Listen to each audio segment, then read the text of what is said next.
Let us solve a question from thermal properties of matter.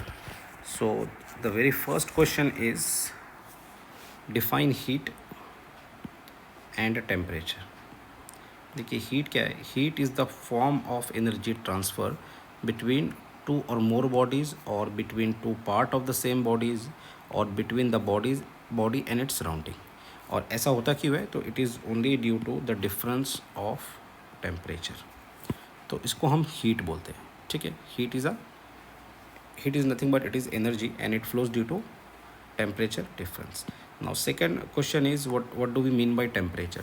So temperature is a quantitative measure of degree of hotness or coolness of the body. It determines the direction of flow of the heat, and we know that heat always flow from higher temperature to lower temperature. Now come to question number 2. Define the following terms. Conduction. First term is the conduction. So conduction is the mode of heat transfer. It is the mode of heat transfer in which heat flows from one part of the body to another part without actual migration of particle. देखिए ये ज़्यादा important term है कि यहाँ पे actual migration of particle नहीं होता है. There is no actual migration of particle. जैसे कि एग्जांपल है heating a rod. Now come to second definition. Convection क्या हो?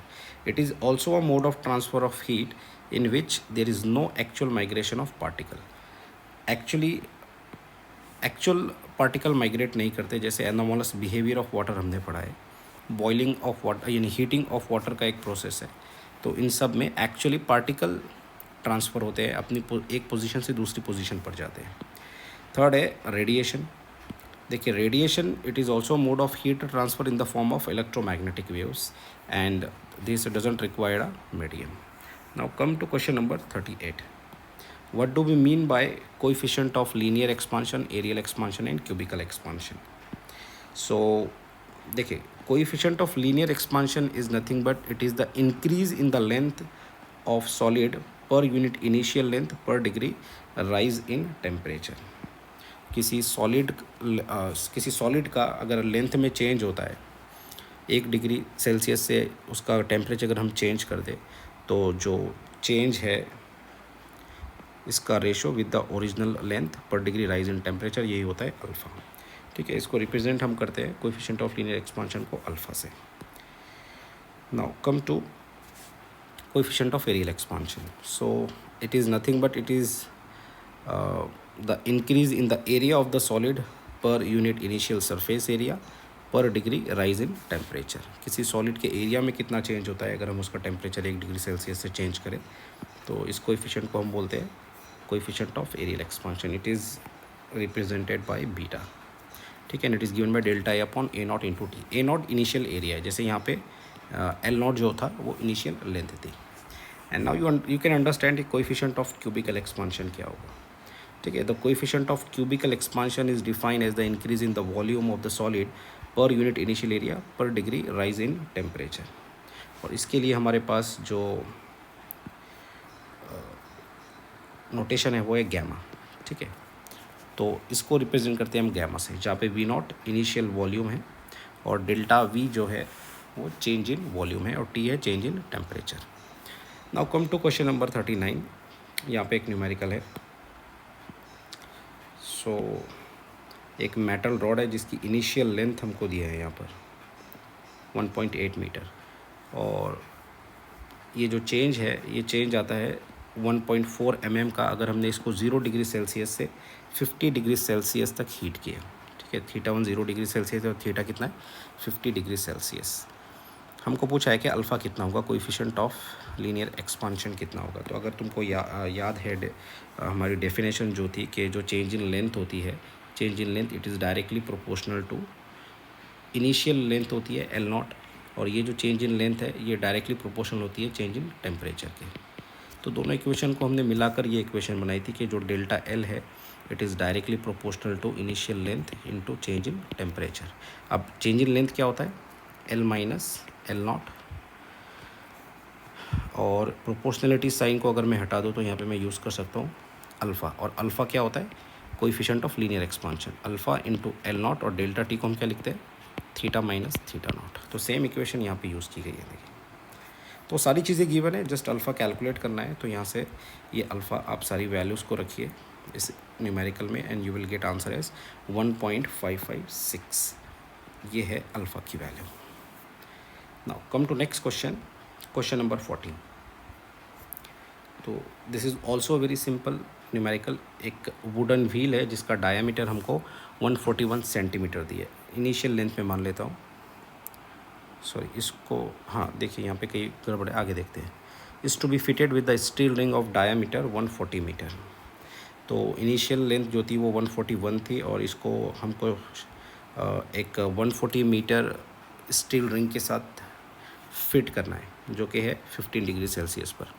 To what temperature must the rim be heated to just fit with the wheel. ठीक है, तो जो steel rim है वो 140 है और जो वुडन रिंग है वो कितनी है, 141 है। यानी इसको थोड़ा यहाँ पे चेंज कर लेना, कोई एक डी नॉट, आई थिंक ये 141 आएगा। ठीक है, सो देखिए सरकमफ्रेंस ऑफ द व्हील कितना आ जाएगा, पाई डी। अब ये पाई डी कैसे आया, तो circumference of the wheel by the way होता ये है 2 पाई इंटू आर। ठीक है, लेकिन ये 2 पाई और यहाँ पे डायमीटर दिए ना, तो रिम को मैं d/2 लिख सकता हूँ ना। रेडियस क्या होता है, हाफ ऑफ द डायमीटर, 2 से 2 कैंसिल होगा और ये आ जाएगा पाई इंटू डी। अब यहाँ पे सबसे पहले 15 डिग्री सेल्सियस पे जो स्टील रिम है वो कितना है, पाई डी नॉट मान लेता हूँ इसको, और ये इसकी एक्चुअल में ओरिजिनल लेंथ भी होगी। ठीक है, और ये इसको मैं कैपिटल एल मान लेता हूँ। ठीक है, सो जस्ट सिंपली ये है कि इंक्रीज़ इन लेंथ आप कैलकुलेट कर लीजिए। तो इंक्रीज़ इन लेंथ कितना हो जाएगा, pi D minus pi D naught, तो ये आ जाएगा change in length. So after calculating this ये आ जाएगा L minus L naught 10⁻⁻² pi metre. And फिर से आप प्रीवियस क्वेश्चन में मैंने ये इक्वेशन बताई कैसे आती है। तो यहाँ से हमको पूछा था कि इसको हीट कितना करना है, यानी एक्चुअल में यहाँ से भी हमको थीटा पूछा है। ठीक है, तो इस इक्वेशन को जस्ट सॉल्व कर लो। यहाँ पे you just solve this equation and you will get one answer. आपको मिलेगा यहाँ पे कि थीटा माइनस थीटा नॉट कितना आता है, ये आता है 680.3 डिग्री सेल्सियस। और इसी इक्वेशन में थीटा नॉट हमको पता है कि ये 15 डिग्री सेल्सियस होता है। जस्ट इसको थीटा नॉट की वैल्यू को इस इक्वेशन में रख दो और फाइनल आंसर हमको मिलेगा कि ये फाइनल आंसर है 695.3 डिग्री सेल्सियस हीट करने पर रिम जो है वो वुडन रिंग के साथ फिट हो जाएगी। Come to question number 41। So the length of metal rod is 150 centimetre. तो इनिशियल लेंथ 150 सेंटीमीटर एक हमको दिया है मेटल रॉड, और हमने हीट किया इसको 25 डिग्री सेल्सियस से 150 डिग्री सेल्सियस तक। हमको पूछा कि फ़ाइनल लेंथ कितनी होगी। तो ये इक्वेशन की हेल्प से हम फाइनल लेंथ कैलकुलेट करके निकालेंगे। देखिए एक्चुअल में देखा जाए तो हमारे पास ये फॉर्मूला था कि L final length minus initial length, final L2 मान लेता हूँ, इनिशियल L1 मान लेता हूँ। ये किसके बराबर होती है, alpha into initial length into theta 1 minus theta 2। अब मुझे एक्चुअल में L2 कैलकुलेट करना है तो L1 को इधर शिफ्ट कर देता हूँ मैं। सो L2 विल बी, और इधर लाने पे L1 कॉमन भी ले लेता हूँ। सो यहाँ पे ब्रैकेट में बचेगा 1 plus alpha into theta 1 minus theta 2। I think ऐसे ही आएगा। ठीक है, ये सेम इक्वेशन है यहाँ पे, तो कुछ करना नहीं है, जस्ट वैल्यूज़ रखना है। बाकी सारी वैल्यूज़ अवेलेबल है इस इक्वेशन में, सारी वैल्यूज़ को आप रखिए और फाइनल आंसर कैलकुलेट करने पे मिलेगा 150.41 centimetre. This gives the length of the metal rod at 150 degree Celsius. 150 degree Celsius पर जो लेंथ है वो इतनी हो जाएगी। ठीक है, 150 से 41। इनिशियल से थोड़ा ज़्यादा बढ़ना चाहिए, तो देखिए इनिशियल यहाँ पे 150 थी, तो ऑब्वियस बात ये थोड़ी सी बड़ी है। Now come to next question, what do you mean by specific heat. तो स्पेसिफिक हीट जो है ये है किसी मटेरियल का जो टेम्परेचर है उसका टेम्परेचर किसी मटेरियल का 1 डिग्री सेल्सियस या 1 डिग्री केल्विन से बढ़ाने के लिए जितनी अमाउंट ऑफ हीट हमको देना पड़ेगा उस यूनिट मास को, उसको हम बोलते हैं ये स्पेसिफिक हीट होती है। ठीक है, किसी मटेरियल का टेम्परेचर 1 डिग्री सेल्सियस या 1 डिग्री केल्विन से बढ़ाने के लिए जितना हीट हमको देना पड़ेगा उसको हम बोलेंगे कि वो क्या होती है, स्पेसिफिक हीट होती है। यहाँ से यूनिट मास को कट कर देना, यहाँ पे हमको लिखना पड़ेगा transfer to a given mass. I think given mass लिखना ज़्यादा बेटर रहेगा। और देखिए यहाँ पे इसका एसआई यूनिट भी मेंशन है और सीजीएस यूनिट भी है, ठीक है। और लास्ट में यहाँ पे एक इक्वेशन दी है, क्योंकि अब ये इक्वेशन कैसे आई है ये ज़्यादा इंपॉर्टेंट है, ये एक्सप्लेन मैं कर देता हूँ। किसी भी अमाउंट ऑफ सब्सटेंस को जब हम हीट करते हैं ना, तो वो जो अमाउंट ऑफ हीट क्यू है ये डायरेक्टली प्रोपोर्शनल होती है मास के, यानी अवेलेबल मास के। इसको इक्वेशन 1 में बोलता हूँ। और ये ही heat it is directly proportional to change in temperature के भी होते हैं। चेंज इन टेम्परेचर क्या होता है? सो ये होता है थीटा माइनस थीटा नॉट। तो ये दोनों इक्वेशन को मैं मिला देता हूँ, ठीक है। ये दोनों इक्वेशन 1 और 2 को मिलाने पर मुझे मिलेगा Q is directly proportional to M and directly proportional to theta minus theta not. ये प्रोपोर्शनलिटी साइन को रिमूव कीजिए यहाँ से, और यहाँ पे जो कांस्टेंट मैं यूज़ करूँगा ना वो होता है सी, ठीक है। C is a constant which is called as specific heat capacity constant, heat capacity constant या heat constant theta minus theta naught. और यहाँ से सी को कैलकुलेट कर लीजिए, ये इक्वेशन आ जाएगी Q upon M into theta minus theta not. ये सेम इक्वेशन आई है, ठीक है। तो स्पेसिफिक हीट कैपेसिटी जो है उसको हम लिखते हैं हीट कैपेसिटी अपॉन मास, ऐसा भी लिख सकते हैं। हीट कैपेसिटी जो होती है वो mass into specific heat capacity, ऐसे भी हम इसको लिख सकते हैं, ठीक है। सो लेकिन ये यहाँ तक एटलीस्ट एग्ज़ाम में आपको लिखना चाहिए, पहले 4 पॉइंट तो आपको लिखने चाहिए। Now come to question number 43। Molar specific heat क्या होती है? तो it is the quantity of heat required to raise the temperature of 1 mole. देखिए 1 मोल ये ज़्यादा इंपॉर्टेंट है कि 1 मोल गैस का टेम्परेचर 1 डिग्री सेल्सियस या 1 डिग्री केल्विन से बढ़ाने के लिए जितनी अमाउंट ऑफ हीट हमको देना पड़ेगा उसको हम बोलते हैं molar specific heat capacity of gas. 1 मोला, यहाँ पे ध्यान देना, ये 1 मोल गैस की बात कर रहे हैं। और प्रिंसिपल स्पेसिफिक हीट क्या होती है?